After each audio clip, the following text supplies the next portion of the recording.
नमस्कार, আমি doctor Anand Kumar Nagwani plastic cosmetic और हेयर ट्रांसप्लांट सर्जन। आज के टॉपिक হচ্ছে কি জেনেটিক প্রবলেমের জন্য যদি বাল্ডনেস চলে আসে তাদের কি ট্রিটমেন্ট করাটা সম্ভব, তাদের কি ট্রান্সপ্লান্ট করাটা সম্ভব? হ্যাঁ, নিশ্চয়ই আছে। তাদের ট্রান্সপ্লান্টটা করা যেতে পারে, কোনো অসুবিধা নেই। এই বাল্ডনেস যেটা আছে জেনেটিকের জন্য অনেকবার কিন্তু আর্লি চলে আসে, 17 বছর ছেলের থেকে শুরু হতে পারে। আর এমনও আমরা দেখেছি কি 20, 22, 23 বছরের ছেলে গ্রেড 5 গ্রেড 6 বাল্ডনেস অবধি চলে এসছে। আর এমনও হয়েছে কি মানে 32 বছর অবধি গ্রেড 6 এসছে। সো এটা এজে ভেরিয়েশন একটা থাকে, সেটা ডিপেন্ড করছে আপনাদের জিন ট্রান্সফারটা কেমন আছে, জিনে কত রিপ্রেজেন্টেশন আছে, আর ডিএসটি রিসেপ্টরসের উপরে যেটা আপনার এন্ড প্রোডাক্ট এখানে আছে ওর উপরে কতটা কি ওটা অ্যাক্ট করছে তার উপরে এটা নির্ভর করে। কারো কারো জলদি আসে, কারো কারো আরও দেরি করে আসে। তাদের জন্য কিন্তু হেয়ার ট্রান্সপ্লান্ট একটা খুব ভালো সলিউশন আছে।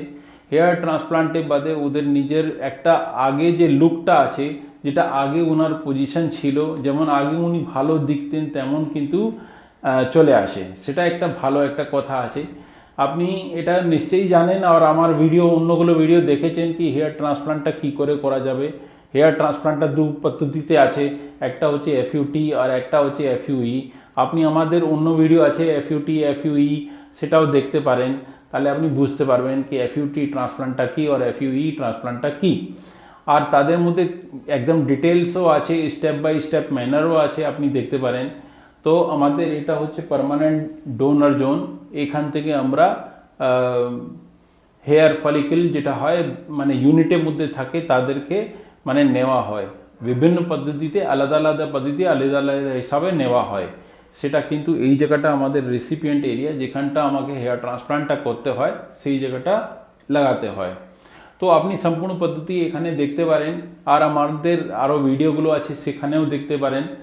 তো আমার যে মেন টপিকটা ছিল কি জেনেটিকের জন্য যদি আগার ব্লাডনেস চলে আসছে তাদের কি হেয়ার ট্রান্সপ্লান্টটা করা যায়, ট্রিটমেন্টটা করা যায়, সম্ভব আছে। আপনি এতগুলো আমাদের পেশেন্ট আপনি পিছনে দেখতে পাচ্ছেন কি তাদের ভালো একটা রেজাল্ট এসছে, তাদের জেনেটিকভাবেই বাল্ডনেস হয়েছে আর ভালো রেজাল্ট পেয়েছে, ওদের আগে লাইফগুলো ফিরে পেয়েছে, সেটা একটা ভালো কথা আছে।